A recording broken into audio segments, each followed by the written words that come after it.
Your voice is significantly deeper than mine and Matt's because of the increased testosterone that being a real man feels like. Yeah, that's one way. That's one way to put it.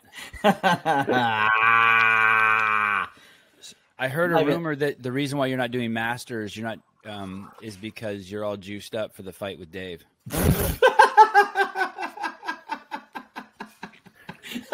I love how you always start your conversations with "I heard a rumor." Oh, please, bro! I don't need testosterone. I don't need to take testosterone. Are you still in the drug testing pool? I am still on the drug testing pool. Yes, I constantly give my whereabouts. I have not officially retired, like you, Matt. Did you take yourself out of it? No, I'm still in the testing pool. Did you pull? Yeah, okay. So you didn't pull yourself off. So that there again, another inkling that Matt might come back, because once you pull yourself off, what do you have to wait, like 6 months to go back on, something like that? There it is. He's telling little hints. No, he's giving hints. I remember Lindy Barber did it when Lindy Barber was like, "Hey, I'm done competing. I don't want to have to file my whereabouts." And they were like, "Okay, if you pull out of this, like you're never allowed to compete again." But I'm not sure what she did with that, but really, yeah, I don't know. I remember she put up I think it was something like that. Yeah. Wow. I would think there would be just a time domain, to jump right? through that. I was like, yeah, I figured like you'd have to be back in the testing pool for like 6 months or a year or something before you start competing again. But I don't know. I've never read the fine print. Neither have I. Yeah, you're right. And I've never pulled myself off of it. I've been on it since whenever it was released. I think it was 14 is when they started doing it. I think 13 or 14, around there. Been on it ever since. Really? I'm 13. 13 or 14 is when they started doing the out of season drug testing. They've always done the drug competition. Yeah, they've always done the competition drug testing since 11. But the out of season started in like 13, I believe, somewhere around there. Yeah. Huh. It's fascinating that he hasn't pulled himself out. It's fascinating. Yeah, right. Just giving you guys something to think about, you know. See how I got that out of him? I'm the interviewer, Sevan. I'm the interviewer. Oh, I know. Dude, I know like what would come if I pulled myself out of the drug testing, the rumors and the bullshit that would start flying.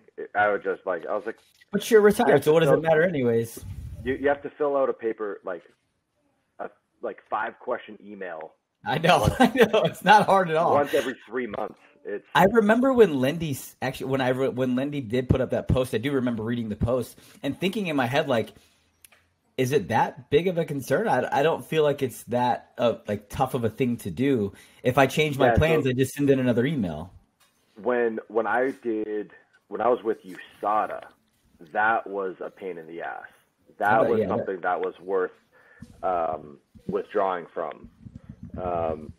But drug-free sport, like it's a quarterly they meet you wherever you are. So like you'll get a call and they'll be like, "Hey, like we're showing up for a drug test. Where are you?" And you're like, "Hey, I'm at the gym or I'm at my house or whatever it is." With USADA, you had to put a 1-hour window of where you were every day. And it was the NAN program, no advance notice. And so everyone just put like, I think the earliest time slot you could put was 5 to 6 a.m. And so everyone, that was the one guaranteed place you were, was in your bedroom, like in your dorm room. And so it was like everyone put 5 to 6 a.m. just so that they were in that spot every 24 hours. And it was, like you get that dreaded knock at 5 a.m. on the nose. And then they're with you until you give them a sample. That was a pain in the ass. At least it's 5 a.m. where 9 times out of 10 you probably got to pee anyways. Yeah, I mean, I had it where the guy. Yeah, but it's pointed up. It's pointed up usually at that time. What does that have to do with I had it once where the guy came into my dorm and I was like, "Hey man, I'm sorry, like I don't have to pee," and he was like, "Okay, like I'll just stay with you until you do," and I was like, "All right, well, can I go back to sleep?" And he was like, "Yep." And so he just sat right next to the bed. I just got back into bed, went to sleep for a couple hours. But I've seen USADA guys like going to classes, like going to school with the athletes, like having to get special permission because they had an exam and they have to bring this suit into the room with them. Like, yeah, it got interesting, especially if you didn't have to be. And then like, I remember seeing wrestlers like in the last day of their weight cut, like they've lost like 15, 20 pounds of water weight, and now they have to provide a urine sample. Dude, those the are. USADA guy would be with them. I bet for a USADA day. guy would be with them for like a day, like a full 24 hours.